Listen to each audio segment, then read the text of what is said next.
นะครับ nhưng mà เอา bên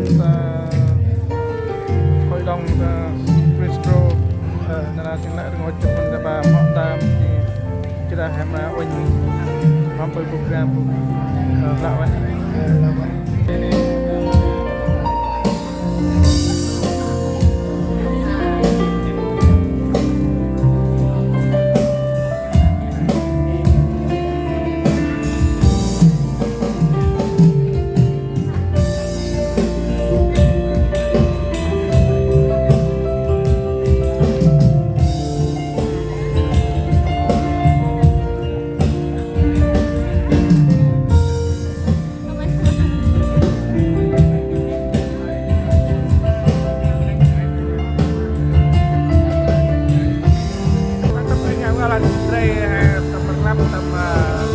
bao giờ là trong ngày ngày ngày kia kia nó hôm nay cái họวันห้าlà còn đi bạc còn tụt tóc kêu qua hai trái làm cái quay bạc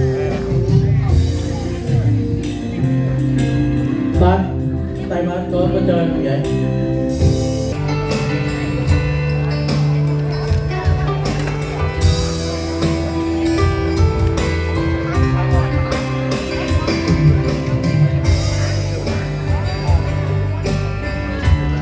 เดี๋ยวเป็นมาชิมวน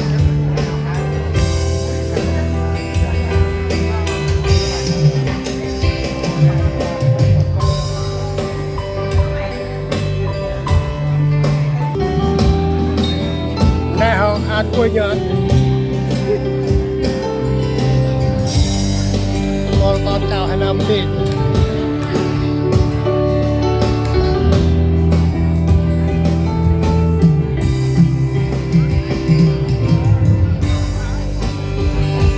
มีมาปิด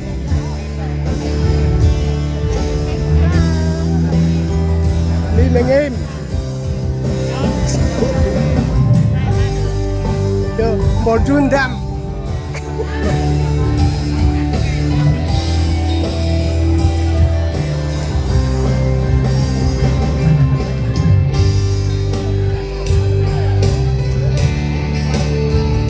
Chúa từ khắp nơi xa gần cùng đến để có mặt để thờ phượng Chúa buổi chiều hôm nay. Chắc chắn là không dễ dàng để chúng ta tụ họp giống như ngày hôm nay phải không? Dạ rất là khó bởi vì mỗi chúng ta có nhiều công việc khác nhau. Nhưng mà chúng ta đến được đây là một vinh dự rất là tốt, rất là quý báu cho chúng ta. Dạ thời gian chúng ta sẽ bắt đầu ở tại đây. Chắc có lẽ anh chị em đang trên đường tới đây thì họ tới sau thì vô sau phải không? Mình thì bắt đầu với chương trình của mình có ngày hôm nay.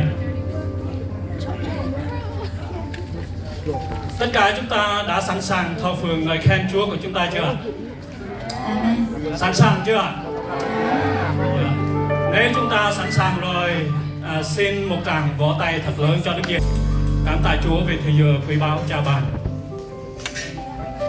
Vì Ngài đã để tất cả con cái Chúa từ khắp nơi xa gần cùng đến để thờ phượng lời khen Chúa. Hôm nay chúng ta đến đây với một mong ước và mục đích duy nhất, đó là thờ phượng lời khen Chúa. Xin chúng ta cùng dọn lòng mình trước Chúa.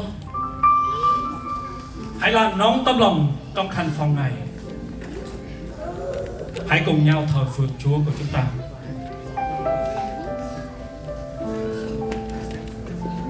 Nguyện môi miệng và tiếng hát của chúng ta dâng lên Chúa như là của lễ có mùi thơm. Chúng ta sẵn sàng. Trong lời của Chúa, trong Thi Thiên 100 thì lời của Chúa nói như thế này: hỡi cả trái đất, hãy cất tiếng reo mừng cho Đức Giê-hô-va. Khá hầu việc Đức Giê-hô-va cách vui mừng. Hãy hát sướng mà đến trước mặt Ngài, vì Đức Giê-hô-va là Đức đã dựng nên chúng ta. Chính Ngài đã dựng nên chúng ta thuộc về Ngài. Chúng ta là dân sự Ngài, là bầy chiên của đầu cỏ Ngài. Hãy ngợi khen mà vào hành lang Ngài. Khá cảm tạ Ngài, chúc tụng danh của Ngài. Vì Đức Giê-hô-va là thiện, sự nhân từ Ngài có mãi mãi, và sự thành tín Ngài còn đến đời. Chúng ta không thể thiếu được sự ngợi khen và tôn vinh Chúa, bởi vì đó là đời sống của chúng ta. Nghe bài giảng đó mới là thờ phượng Chúa. Nhưng không phải chỉ vậy thôi, mà chúng ta cần phải tôn vinh Chúa với tấm lòng biết ơn, với tấm lòng mạnh mẽ. Vì sao ạ? And lift your hands before Him. Chúng ta có thể giơ tay, chúng ta có thể vỗ tay cho Đức Chúa Trời của chúng ta buổi chiều hôm nay. This is the day the song title we are going to be beginning. We can sit where you are right now, but the second song, I invite you guys to stand up. Like the band is ready.